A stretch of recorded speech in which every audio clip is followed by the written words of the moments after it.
In this part, we will delve into the most important breakthroughs in the investigative work, and what will forever be among the revelations that mean everyone will probably understand that there is no other alternative to what actually reasonably happened. It is simply then we put all witness psychological knowledge into practice, apply it to the material, and move forward in the investigation. And when most people understand the heavy anchoring in these statements, there is no reasonable developmental and mental way back to an ignorant and naive worldview again. When one understands in what way we have been deceived all these years, no one will be able to not understand it anymore. The absolutely most important evidence, both for how early the cover-up of the Palm murder itself was, and evidence that the real perpetrators of the act would never be caught for the murder, came just hours after the event on Sveavägen. It is about a very strange event already during the murder night when the Palm couple's son Martin, with a strange impulse, in the middle of the night, comes up with contacting the police, because he suddenly came up with a man who behaved following in connection with the son and his girlfriend separating from the couple on Sveavägen, shortly before the murder took place. When everyone who previously looked at this remarkable interrogation from 5:20 in the morning on March 1st, in the details that stand, have only tried to interpret as factual details of the future following murderer, a person with witness psychological knowledge has a completely different approach and a different analytical ability. It turns out that son Martin's descriptions of how it actually happened in connection with how this interrogation would have been conducted during the murder night never can be consistently matched to a unified, coherent description of what actually happened. As an example, Martin claims that he contacted police guarding outside the residence to get a ride to the police station, and once there,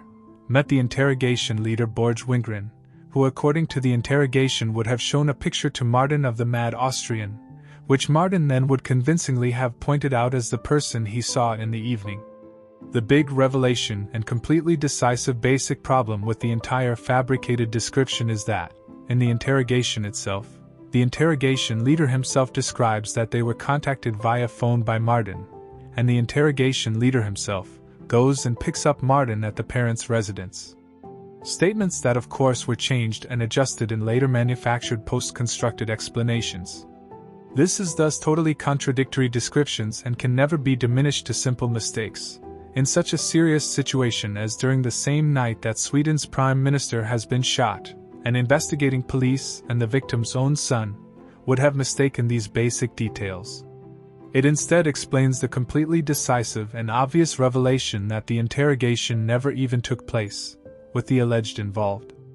But it is precisely here one understands that it was about a direct cover-up of the Palm murder because the content in the hastily constructed interrogation, already hours after the shots, would via Martin's pointing out, be about trying to pin the mad Austrian Walter Kirisitz, already during the murder night for the murder. You surely understand then the much more reasonable and how Homer later described it as that he only got away because he happened to have a police alibi at the time of the murder. Not that he was completely innocent, even though the Palm fake investigation has tried to memory hole most about the early pointing out already during the murder night. There is still evidence for how this person was wanted and then brought in for interrogation already in the morning the day after, before he with his 100% police alibi could be removed as suspect and then cleaned away from the course of events with subsequent post-constructed explanations to who really was responsible for the pointing out. And for those who are completely uncomprehending to these statements that Martin for so many years has claimed about the man he saw would have followed after the couple on Sveavägen, all these statements are contradicted by a much more credible witness, Pia Engström, who was one of those who were at the same movie showing as the Palm couple. She knew it was the couple she followed with her gaze when she coincidentally just stood waiting for the bus, at a bus stop on Sveavägen, at the height of the place where the Palm couple said goodbye to the son and his girlfriend. Pia namely saw no-one who followed the Palm couple when they walked along Sveavägen south, as far as she could see, all the way to the street grill outside Adolf Fredriks Church. Statements that Pia gave early to the investigation and then stuck to all the way up in the trial against Christer Pettersson. Pia, however, gave other certain statements about events in connection with her waiting for the bus that make her a very credible witness in the context. Even this contradiction of statements between two different people simply cannot be ignored, And in such a situation one must choose which witness to rely on, in a serious and thorough investigation. It is also why one now understands that the son Martin's fabricated observation about a man who supposedly followed the Palm couple from the cinema and then fired the shots is a quick after-the-fact construction to point out an innocent scapegoat for the murder. Even considering how many, and how different in appearance and details and people, Martin has later, over the years, identified as possible suspects, it only confirms that it has been a matter of whom the Palm investigation wanted to direct all its constructed current suspicions at any given moment. And the fact that Martin himself admitted in a radio recording how he adjusted his testimony depending on how confident a lead investigator was about a specific person should also reveal how involved Martin was in the cover-up work. We are accounting here for two important parts in understanding what really happened after the murder. Two different types of statements that never can be bypassed in the descriptions that are available. In the first case, a course of events is described so contradictory between the two participating parties that there can only be one single explanation, that it reasonably never can have played out in the way they describe. It is a constructed description of a course of events whose only motive has been a safe pointing out of the person one deliberately and intentionally wanted to try to pin for the murder. Which means that one already knows what happened at the murder site and who were involved. It also applies to the persons one has erased from the equation, to avoid the truth behind the exercise and what the planned meeting at the advertising pillar outside De Karima really was about. What was a prerequisite for the execution to be carried out without Swedes understanding what was going on. Then in connection with the top-secret stay-behind exercise, a professional killer could be placed well-planned in the De Karima corner who well-planned could stand and wait to simply and smoothly carry out the cold slaughter through the execution of Sweden's Prime Minister. It is thus already in these contradictory accounts that we understand how the cover-up happened, and why so many have had difficulties being able to explain what really happened in connection with the murder. It is also revealing events in connection with the early cover-up that describe in what way the fake investigation, with support from media, succeeded in disinform and brainwash both the population and witnesses to succeed with the cover-up.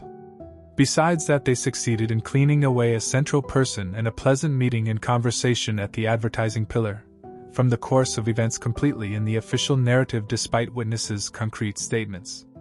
They also succeeded in getting people to believe that the cinema visit was very late planned and that no one could know that the couple would go to the cinema this evening, or which film or cinema it would be about. Or for that matter if the couple would walk home this cold February evening. This they succeeded with, despite there being so many concrete and factual evidence that explains that it does not match. Which will also describe what is decisive to solve this entire tragic history. But for all who really want to understand how such a cover-up happened in 1986, it is just to understand how revealing that witnesses have been handled. For example, the central witness Marelius called the police the day after the murder and told the very central and what he saw in connection with the event. It then took almost 2 weeks before Marelius got to come to a first interrogation, which one with knowledge and experience of analyzing clearly shows that this interrogation revealingly was confrontational, against one of the most important witnesses at the murder site. The interrogation leader's aggressive way in questioning physical distance details in his temporary parking lacks absolute relevance if one wanted help to solve the case for real. Statements were questioned in a rule-violating way and Marelius did not get in accordance with applicable policy directly explain in his own words what happened. Add to that how the Palm fake investigation planted thousands of disinforming stories, the strangely found placed bullets, the fabricated weapons that a covering investigation leader sat and waved with at a press conference, and all incorrect statements in media that the victim was shot from the front, in connection with the conversation. And the newspaper article that even the son Martin would have been at the murder site after the shots and tried to save the father's life. A really fabricated story that never was corrected in media afterward. It was thus only about getting out as much disinformation as possible, to make witnesses insecure about what they really had experienced. Especially also the statement about how few minutes it would have been about before police and ambulance came to the scene, which is precisely what one wanted to achieve before one took in one of the most central witnesses, Marelius, for interrogation. Not to mention in what way. One interrogated the witness Jepson, who could account for the strange police behaviors up on the ridge, who in an incredibly confrontational interrogation more or less accused of being involved in the murder to scare the witness to silence. Or the example with the fantastic artist Wennerling, who made the detailed sketches from Grand and who they knew had a proper and correct memory image of Olof Palme's friend Theo. She was shown thousands of pictures, completely against all rules at the time of the murder, just to try to wash away the correct image that Wennerling had on her retina of Olof Palme's friend, who only checked if Palme really made it to the cinema he already had been informed about. Even how state television in the first broadcast after the murder chose to diminish statements from witnesses about two men in dark coats with southern appearance, statements that so early were assessed as very uncertain. How can one already hours after assess statements from witnesses as very uncertain, if one hardly knows what happened? Then one should not even influence witnesses to evaluate the information but just collect as much as possible. Which is precisely what reveals how state media was involved in the cover-up already hours after the murder. We are accounting here for these right and witness psychological details that explanations and revelations have their real substance. And in connection with that, one very remarkably with support from state media went out with pictures and a phantom image. There is also the completely decisive evidence for who persons were involved in events on Sveavägen on the murder evening, by Holmer so early taking help from Germans from NATO headquarters in Wiesbaden and their signalment machine. Despite the same machine being available in Norway at the time of the murder, and they then succeeded in creating a phantom image of the person a witness saw while later in the evening in a narrow alley a bit from the murder site. This phantom image that created big headlines all over the world, but which later revealingly only was assessed as a mistake by Holmer that more or less destroyed the investigation. The problem is just that the phantom image really is similar to the professional killer Anthony White. So why would it then be a mistake to publish this? Because they already knew everything about what happened at the murder, which is also confirmed by the statement that a Säpo-employed witness saw White and Säpo's premises days after the murder. The point with the phantom image was thus a completely different one.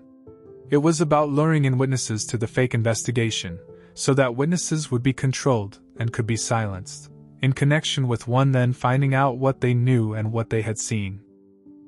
What also confirms that this really worked, as a covering measure, is the witness Robert, who on the murder evening was run over by a man in black coat and a chimney sweep hat above the stairs at the ridge. This person was thus shown up on several places standing at the murder site when the camera pans past. It was in connection with such a showing on TV that the witness contacted the Palme fake investigation and told who she had been run over by up on the ridge. Completely unexpectedly, it is precisely this witness that one then does everything to suspect and diminish by boldly simply moving where the event would have occurred to another street. We also have the fantastic account from the so-called Finns, who just minutes before the shots themselves were fired on Sveavägen, encountered a policeman at the intersection Sveavägen and Tunnelgaten, whom one of the Finns recognized and asked in Finnish if he knew what time it was. A person who both talked on walkie-talkie and had a weapon in hand, visible at the future murder site. A story that many years after the murder randomly came to light, as the Finns had promised each other never to tell anyone about it. This policeman was also in several strange sequences filmed by state television, once in the background of an interview where he is seen pretending to talk on a walkie-talkie outside Rosenbad in Stockholm, and then at the murder site receiving flowers. Also that the Finns would contact the investigation and make themselves known since they recognized the policeman from a gym in northern Stockholm. And when the covering gang tries to wave away and diminish this identification, they forget that the Finn actually directly asked what time it was in Finnish, which the man then spoke on his walkie-talkie. Then one must ask the question? Who would have chance speaking Finnish with someone on a street in Stockholm, if one did not know that he actually did and who it was?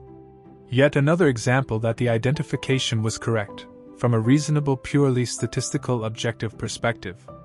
That then the whole story has been downplayed and diminished in relation to all the statements that engaged journalists managed to get at that time, testifies that precisely this person was part of the course of events on the murder evening. What his role really reasonably was, we will get to later. It can also be added that this person later became a parliamentarian and a prominent figure in Swedish politics, which shows that the establishment backed him, especially as the dedicated journalist Sven Einar long really named and pointed out this person for involvement in the murder, just to force a prosecution that could clarify what his role really had been. Something that the policeman never bid on, because then the risk would have existed that the entire covering and what was going on the murder evening came to light. The hunt for the Finns went on for several years, as even several years later inserts so mention police that there were persons they still sought, who could help in the matter, even in connection with the placing of Christer Pettersson had reached the end of the road, despite the fake investigation knowing exactly what had happened on the murder evening and instead only being interested in silencing all witnesses and killing all loose threads around the investigation. This is something that the world around must take in and understand. That the covering strategy to lure in witnesses to be silenced very well may have occurred in other cases, in a similar way. Revealing it is also about the showings of the phantom image, the man with chimney sweep hat, and the policeman at the murder site shortly before the murder, that they also would be hammered into the population as all these video sequences were rolled once again in the news. Reporting's Year Review 1986 that many Swedes sat and watched by tradition. Also in a report from the investigation 1990, the police still wanted to get in touch with witnesses that they knew had seen things they had not reported about, which only confirms that the whole grip to show up persons involved in activities on the murder evening on prime time in state television only was done to lure in witnesses into the covering to be silenced. Which also leads us into the completely decisive video clip that as late as 2022 was uploaded on YouTube, which just was about a program about Olof Palme's friends in the small village Machos on Crete, where revealingly there was a long interview with Theophilos Souranakis, where the camera very revealingly zooms in Theo, in connection with the interview. This is of course the clip that completely decided the concrete substance for this investigation, when it finally became crystal clear who the grand man and the person that the Palm couple met at the advertising pillar actually was. When a picture of this Theo was compared with the witness Wennerling's sketch of the grand man with all the very spot-on distinct details in the face, it became completely clear that this was the covered key to the entire Palm murder. It was then the insight came that this concrete image evidence breakthrough never will be able to be waved away, which later only was proven by all interested in the Palm murder, refusing to deal with the person and the task that Theo could have been involved in the events on Svevigen. Considering the pictures of Theo and Palm together in September 1985, one understood of course early that Theo never had been aware of what would happen to Olof after their short meeting at the advertising pillar. Also the reactions in his irrational actions after the shots testify that he was completely in shock. But in the direct covering that was carried out just days after the murder, it became part of the same pattern to ship Theo home to Crete again, to record this film where they are to give the appearance that they only wanted to know how the people in the village reacted to the news about what had happened to their very famous and admired vacationing person. It is namely so that in September 1985 Olof Palme was appointed honorary citizen in the small village, and as a gift Palme got a house that was an inheritance in the family to precisely the mayor Theo. In connection with statements coming forward that South African agents as late as in September 1985 even were on Crete and that Craig Williamson has had a boat in the Mediterranean, the two Lises, lying in Pyros outside Athens, it was not so difficult to draw conclusions that it probably was South African regime representatives who were behind both the so-called bribe and to get a hold on Olof as a possibility to blackmail him. Precisely this private gift to Olof may have been what made Olof and Theo want to keep their friendship away from the spotlight, considering the short meeting at the advertising pillar, since it at the time of the murder also was another financial tax history that affected the trust for the Prime Minister in the so-called Harvard affair. When Olof guest lectured at a university in the USA without compensation, but which then meant that his son got a study place at. There were big headlines around this history, as the tax authority thought that Olof should be benefit taxed for it. When one well understands that it was an early cover-up of the fake investigation and that all focus was put on instead trying to solve the case in another way and try to pin a scapegoat instead of those who really were involved in the murder itself, one understands also how far too far the entire this cover-up had been driven. when they even had succeeded with deliberately and intentionally getting a completely innocent person convicted in Swedish court for the murder, despite they already, minutes after the shots on Sveavägen, knew exactly what had happened and who were behind. It was therefore that it became problematic for the fake investigation when it over 10 years after the murder struck down like a bomb in the world when a South African agent, Eugene de Kock, from the apartheid regime during the Truth and Reconciliation Commission, told how they also were behind the murder of Olof Palme 10 years earlier. De Kock pointed out both who was behind the operation, Craig Williamson, and also statements about who held the weapon on Sveavägen, Anthony White. Statements that showed to come from the whistleblower Rian Stander,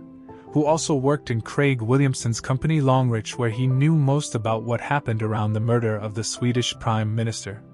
It was thus already 1994 that Boris Ersson got the statements directly from Rian Stander about who were behind the murder of the Swedish Prime Minister 1986. Statements that Boris documented and left to the Palme fake investigation already 1994. Concrete and factual statements that the fake investigation just let be until the bomb was dropped 1996 during the trials in South Africa. Then Swedish investigators were forced down unwillingly to disinform and mislead in strange revealing pretend interrogations, with among others the pointed out persons.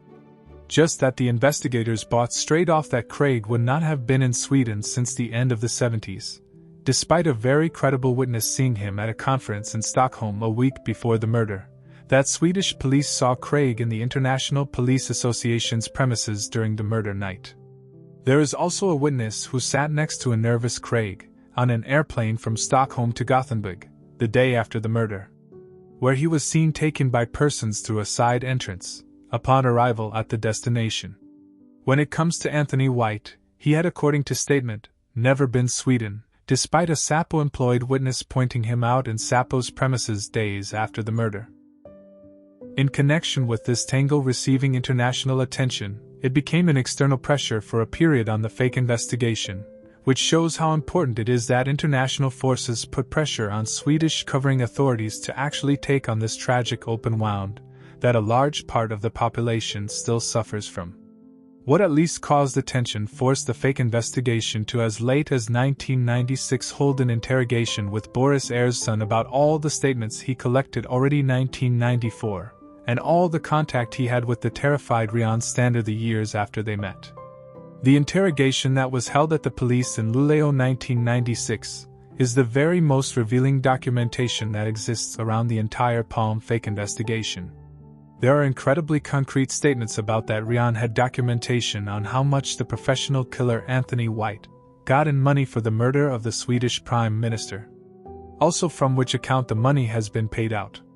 In the conversations between Boris and Rian, it also becomes clear that all walkie-talkie observations around the Palme couple on the murder evening were by Swedes and had nothing to do with the South Africans.